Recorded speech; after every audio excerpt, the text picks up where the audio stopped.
नमस्कार फ्रेंड्स, जय जगन्नाथ। आज आपण माने मो पाखरे जो छोटा सा प्यारा सा बेबी देखुंट ये जो मो पेटरे थिला माने मोर प्रेगनेंसी पीरियड रे मु केमती कौन निजर केयर नौथली कौन कौन खाइबा फॉलो करूथली डिटेल आज आपण मान सहित शेयर करिछि। चलंतु आरंभ करबा। सकाळे उठिला परे प्रथम गोटे ग्लास हल्का उषुम पानी पिए जोटा कि मते बहुत एनर्जेटिक फील कराए।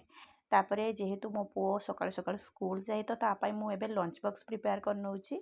आउ सब माँ को परी मोर भी गोटे टेंशन थाए कि ताको डेली डेली कोनटा बनै कि देबी जोटा कि ताको टेस्टी लागिबो आउ हेल्दी मध्ये हेइतिबो। तो तापाई मु एबे लंच बॉक्स प्रिपेयर कर नउची। आउ लंच बॉक्स प्रिपेयर करिबा भितरे एबे देखंतु सी उठिकी भी पळी आसलानी। तो आज तापाई मु बनैछि नमकीन सिमाई ता सहित फ्रूट रे एप्पल देइछि। तो सी एटा खुशी है कि खाए ताको बहुत भल लगे। तो तार लंच बॉक्स तो रेडी हो गला। नेक्स्ट ताको मु प्रिपेयर कर नउछि स्कूल जीवा पई। आउ ता पापा ताको स्कूल शूज पिथे देले। आउ स्कूल शूज पिंधे साला परे ताको टिके गेलो करि देले। पिला मन को एमिति का गेलो करिवा द्वारा बा से मन को हक करिवा द्वारा से मन को बहुत खुशी फील हेइ थाए, जोटा गोटे पॉजिटिविटी क्रिएट करि थाए। पिलांको सहित कथा बा पिलांकर कथाटा को सुनिबा से मन सहित खेलिबा बहुत खुशी फील करे से मान को। मो पो को मो स्कूल बस रे चढ़े सारा परे 2 राउंड मो सोसाइटी भितर मो वॉक करे जोटा कि मते 20 टू 25 मिनिट लागे। आ ता भितर मो भगवान को पाए पूजा पाए मो फूलो भी नहीं कि पळी आसे। वॉक कर सारा परे मो घर को फेरे। आ जेहेतु मो 20 टू 25 मिनिट वॉक करिया पे मोर लागि जाई तो मो टिके थकी जाई थाए। तो 5 ରୁ 10 मिनिट मो रेस्ट कर सारा परे योगा करे। किछिटा सिंपल योगा करे जोटा कि मो बॉडी पूरा पूरी मते एलाउ करे। आ मो से योगा रे कंफर्टेबल थाए। आउ योगा करबा पूर्वरु मो मोर डॉक्टर को मध्य कंसल्ट करिथिली। तो सी मते भी कहिथिले कि हां योगा करि परिबो। तो योगा गोटे प्रेगनेंसी लेडी पई बहुत जरूरी, जोटा कि लेबर पेन आ नॉर्मल डिलीवरी रे हेल्प करिथाय। ता सहित आपन को आ आपन को पेटरे बडुथिबा बेबी को हेल्दी रखि थाए। तो योगा जदि आपण मानकर बॉडी कंफर्टेबल अछि योगा करिबा पई, जदि आपण मानकर डॉक्टर आपण को एलाउ करूछंती तो निश्चय किछि ना किछि छोट मोटो योगा करिबा आवश्यक प्रेगनेंसी पीरियड रे। जेहेतु मोर फास्ट डिलीवरी सी सेक्शन हेतिला तो डॉक्टर मते प्रथम रु कहि देथिले जे 90% मोर चांस थिला सी सेक्शन हबार, नॉर्मल डिलीवरी हबार मोर बहुत कम चांस थिला। फिर भी मो निजो को आ निज बेबी को हेल्दी रखिया पई प्रत्येक दिन वॉक करे, योगा करे, आ जोटा कि आमो बॉडी पई बहुत जरूरी। योगा करि सारला परे मो गोटे ग्लास क्षीर सहित प्रोटीन पाउडर मिक्स करके पीली। आ पी सारला परे घर को मो एबे भल भाबे सजासजी कर नउछि, क्लीन कर नउछि। जेहेतु सकाळ सकाळ मो पो को रेडी करके स्कूल पठाए तो मो एते बिजी रुए जे सब काम सकाळ मो करि पारेनी। से गोला परे ही घर झाड़ू करबा, पोछा करबा, डस्टिंग करबा सब किछि मो निजे ही करे। और प्रेगनेंसी पीरियड रे घर रे सब सिंपल काम बहुत जरूरी करबा, जहा द्वारा कि आपन को हेल्दी रखि थाए। नॉर्मल डिलीवरी रे मोस्ट इम्पोर्टेंट हेल्प करता है सब काम सरी सारा परे कृष्णा पापा मो पई पइड भांगुचंती। तो प्रत्येक दिन मो गोटे पइड मॉर्निंग रे पिए, जहा द्वारा कि पइड पानी रे भरपूर मात्रा रे इलेक्ट्रोलाइट रही जेमितिका पोटासियम, मैग्नीशियम, जोटा कि आम बॉडी को हाइड्रेटेड रखिबा सहित आमर ब्लड प्रेशर को नॉर्मल रखि थाए। आ मॉर्निंग सिकनेस टाको कमे थाए।